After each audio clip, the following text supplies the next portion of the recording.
ಶಿಕ್ಷಕರೇ,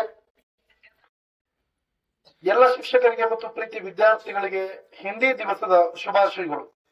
ಜೊತೆಯಲ್ಲಿ September 15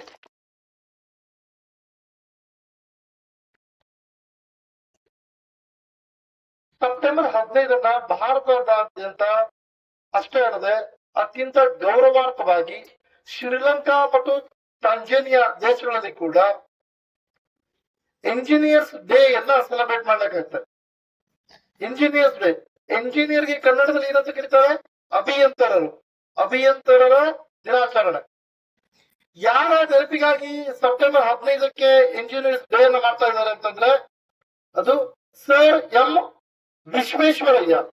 1861ರಲ್ಲಿ September 15ಕ್ಕೆ sir M Visvesvaraya ಅವರ ಜನ್ಮದಿನ. ಅವರ ತಂದೆ ಹೆಸರು ಮೋಕ್ಷಗುಂಡಂ ಶಾಸ್ತ್ರಿ ಮತ್ತು ತಾಯಿ ವೆಂಕಟ ಲಕ್ಷ್ಮಮ್ಮ. ಪ್ರತಿ ವಿದ್ಯಾರ್ಥಿಗಳ ಇಂಜಿನಿಯರ್ಗಳು ಜಗತ್ತಿಗೆ ಅತಿ ಹೆಚ್ಚಿಗೆ ಇಂಜಿನಿಯರ್ಗಳನ್ನು ನೀಡ್ತಾ ಇರುವಂತಹ ದೇಶ ಭಾರತ. ಆದ್ರೆ ಎಷ್ಟೋ ಕೋಟಿ ಇಂಜಿನಿಯರ್ಗಳು ಇದ್ರೂ ಕೂಡ ಸರ್ ಎಂ ವಿಶ್ವೇಶ್ವರಯ್ಯನವರ ಹೆಸರು ಯಾಕೆ ಅಜರಾಮರವಾಗಿರ್ತದೆ ಅನ್ನಕ್ಕೆ ಕೆಲವು ಮಾಹಿತಿಗಳನ್ನ ನಾನು ಈ ಸಮಯದಲ್ಲಿ ತಿಳಿಸ್ಕೊಡ್ತೀನಿ. ಹೈದರಾಬಾದ್ ಮುಳುಗಿ ಹೋಗ್ತಿತ್ತು. ಹೈದರಾಬಾದ್ ಗೊತ್ತಿದೆ ನಿಮಗೆ? ಹೈದರಾಬಾದ್ ಜಲ ಪ್ರವಾಹದಿಂದ ಮುಳುಗಿ ಹೈದರಾಬಾದ್ ಇವತ್ತಿಗೆ ಇರದಂಗೆ ಆಗ್ತಿತ್ತು. ಅಲ್ಲಿಗೆ ನದಿಗಳ ಪ್ರವಾಹದಿಂದ. ಆ ನದಿಗಳ ಪ್ರವಾಹವನ್ನ ನಿಲ್ಲಿಸಬೇಕು ಅಂದ್ರೆ ಅಣೆಕಟ್ಟನ್ನು ಕಟ್ಟಬೇಕಾಗತ್ತೆ. ಸಣ್ಣ ಪುಟ್ಟ ಅಣೆಕಟ್ಟನ್ನು ಕಟ್ಟಿದ್ರೆ ಸಾಧ್ಯ ಆಗಲ್ಲ.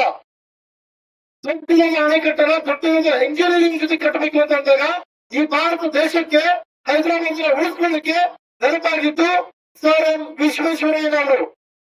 ಸರ್ ಎಂ ವಿಶ್ವೇಶ್ವರಯ್ಯನವರ ತಾಂತ್ರಿಕತೆಯಲ್ಲಿ ಕಟ್ಟಿದಂತಹ ಡ್ಯಾಮ್ಗಳು ಇವತ್ತು ಹೈದರಾಬಾದ್ ಉಳಿಲಿಕ್ಕೆ ಕಾರಣ ಆಗಿದೆ.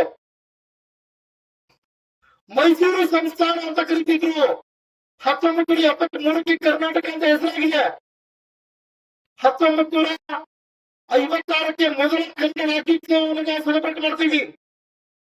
ಹಾಗಾದ್ರೆ ಕನ್ನಡ ಇಷ್ಟೊಂದು ಚೆನ್ನಾಗಿ ಉಳಿಲಿಕ್ಕೆ ಬೆಳಲಿಕ್ಕೆ ನೀವೆಲ್ಲ ಕನ್ನಡ ಸಾಹಿತ್ಯ ಸಮ್ಮೇಳನದ ಬಗ್ಗೆ ಕೇಳ್ತೀರಿ.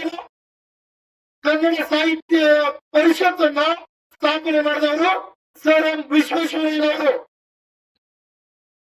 ಇಲ್ಲಿ ಏನು ಗಮನಿಸಬೇಕಾಗ್ತದೆ ಅಂದ್ರೆ ಒಬ್ಬ ಇಂಜಿನಿಯರ್ ಇದ್ದು ಕನ್ನಡ ಸಾಹಿತ್ಯ ಪರಿಷತ್ತನ್ನ ಸ್ಥಾಪನೆ ಮಾಡಿದ್ರು.